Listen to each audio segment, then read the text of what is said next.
नमस्कार, बहुत स्वागत है आपका। आप देख रहे हैं सुनहरा कल। जीवन में कभी कभी बहुत अधिक परिश्रम करने के बाद भी हमारी आर्थिक स्थिति बिगड़ जाती है। हम अपने आर्थिक स्थिति को सुधारने की बहुत प्रयास करते हैं, हर संभव प्रयास करते हैं, लेकिन यह हमेशा अच्छा नहीं हो पाता। तो आज के इस वीडियो में हम आपके लिए कनक धारा स्रोत लेकर आए हैं हिंदी में। इस स्रोत को पढ़ने से माँ लक्ष्मी अति शीघ्र प्रसन्न होती हैं और आर्थिक तंगी की जो समस्या है वो दूर होती है। श्री कनकधारा स्रोत की रचना आदि शंकराचार्य ने की थी। इसका पाठ करके शंकराचार्य जी ने स्वर्ण की वर्षा की थी। इस स्रोत का नित्य पाठ करने वाले को माँ लक्ष्मी की प्रसन्नता प्राप्त होती है और यह बहुत ही अद्भुत और चमत्कारी है। आइए कनकधारा स्रोत को हम सुनते हैं। जैसे भ्रमरी अर्ध खिले पुष्पों से अलंकृत पत्तों के पेड़ का आश्रय लेती है, उसी प्रकार श्रीहरि के रोमांच से सुशोभित श्री अंग जिसमें संपूर्ण ऐश्वर्य का निवास है, ऐसी संपूर्ण मंगली की अधिष्ठात्री देवी भगवती महालक्ष्मी का कटाक्ष मेरे लिए मंगलदायी हो।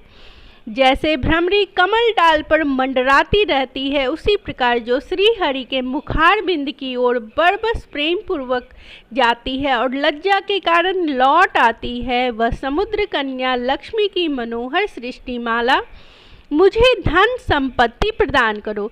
जो संपूर्ण देवताओं के अधिपति इंद्र का पद वैभव विलास देने में समर्थ है, श्री हरि को भी अति अधिक आनंद प्रदान करने वाली है तथा जो नील कमल के भीतरी भाग के समान मनोहर जान पड़ती हैं, उन लक्ष्मी जिनके अधखुले नेत्रों की दृष्टि क्षण भर के लिए ही थोड़ी सी अवश्य पड़े, शेष साई भगवान विष्णु की धर्म पत्नी श्री लक्ष्मी जी की नेत्र हमें ऐश्वर्य प्रदान करने वाले हो। जिन आँखों की पुतली तथा प्रेम के वशीभूत होकर अधखुले ही किंतु वे पलक नयनों से देखने वाले आनंद श्री मुकुंद को अपने निकट पाकर कुछ तिरछी हो जाती है, जो भगवान मधुसूदन के कौतुभ मणि से सुशोभित है, इंद्र नीलमयी हड़ावली सी सुशोभित है तथा जिनके उनके मन में भी प्रेम का संचार करने वाली है, वह कमल कुंज वासिनी कमला के कटाक्ष माला मेरा कल्याण करे। जैसे बादलों की घटा में बिजली चमकती है, उसी प्रकार जो श्री विष्णु की काली मेघ माला के समान श्याम सुंदर अक्ष स्थल पर प्रकाशित होती है, जिन्होंने अबीर भाव से रघुवंश को आनंदित किया है तथा जो समस्त लोकों की जननी है, उन भगवती लक्ष्मी की पूजनीय मूर्ति मेरा कल्याण करे। समुद्र कन्या कमला की वह मंद आलस मंथर और अर्धोनिलित दृष्टि, जिनके प्रभाव से कामदेव ने मंगलमय भगवान मधुसूदन के हृदय में प्रथम बार स्थान प्राप्त किया, यहाँ मुझ पर पड़े। भगवान नारायणी की प्रेयसी नेत्र रूपी मेघ दया रूपी अनुकूल पावन से प्रेरित होकर दुष्कर्म रूपी धूप को चिरकाल के लिए दूर हटाकर विशाल रूपी धर्म में जब से पीड़ित मुझ दीन रूपी जातक पर धन रूपी जलधारा की वृष्टि करो। विशिष्ट बुद्धि वाले मनुष्य जिनके प्रीति पात्र होकर जिस दया दृष्टि के प्रभाव से स्वर्ग पद को सहज ही प्राप्त कर लेते हैं, पद्मासना पद्मा की वह विकसित कमल गर्भ के समान कांतिमय दया दृष्टि मुझे मनोवांछित पुष्टि प्रदान करे।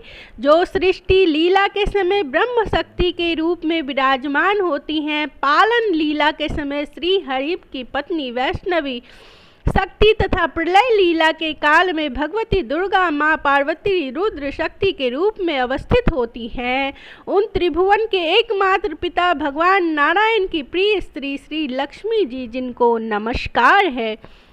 हे माते, शुभ कर्मों का फल देने वाली स्तुति के रूप में आपको प्रणाम है। रमणीय गुणों के सिंधु रूपा प्रीति के रूप में आपको नमस्कार है। कमल वन में निवास करने वाली शक्ति स्वरूपा लक्ष्मी को नमस्कार तथा पुष्टि रूपा पुरुषोत्तम प्रिय को नमस्कार है। कमल वंदना कमल को नमस्कार है। सिर सिंदूर सभ्यता देवी को नमस्कार है। चंद्रमा और सुधा की सभी बहनों को नमस्कार है। भगवान नारायण की वल्लभा को नमस्कार है। कमल के समान नेत्रों वाली माते आपके चरणों में किए गए प्रणाम। संपत्ति प्रदान करने वाली, संपूर्ण इंद्रियों को आनंद देने वाली, साम्राज्य में समर्थ और सारे पापों को हरने के लिए सर्वथा उद्यत है। मुझे आपकी चरण वंदना का शुभ अवसर सदा प्राप्त हो। जिनके कृपा से कटाक्ष के लिए की गई उपासना उपासक के लिए संपूर्ण मनोरथों को और संपत्तियों को सदा विस्तार करती रहती है। श्री हरि की प्रिय श्री लक्ष्मी देवी का मैं मन वाणी और शरीर से भजन करती हूँ। हे भगवती हरिप्रिया, तुम कमल वन में निवास करने वाली हो। तुम्हारे हाथों में नील कमल सुशोभित है। तुम अत्यंत उज्जवल वस्त्र, गंध और माला आदि से सुशोभित हो। तुम्हारी झांकी बहुत ही मनोरम्य है। त्रिभुवन का ऐश्वर्य प्रदान करने वाली देवी, मुझ पर प्रसन्न हो। दिग्गजों द्वारा स्वर्ण कलश के मुख से गिराए गए आकाश गंगा के निर्मल एवं मनोहर जल से जिनके श्री अंगों का अभिषेक संपन्न होता है, संपूर्ण भगवान के अधीश्वर विष्णु की पत्नी और क्षीर सागर की पुत्री जगत जननी लक्ष्मी को मैं प्रातः काल प्रणाम करती हूँ। कमल नयन केशव के कमलनीय कामनी कमले में एक एक मनुष्य में अग्रगण्य हूँ, अतः तुम्हारी कृपा का स्वाभाविक पात्र हूँ। तुम उमड़ती हुई करुणा की बाढ़ की तरह तरंगों के समान कटाक्षों द्वारा मेरी ओर देखो।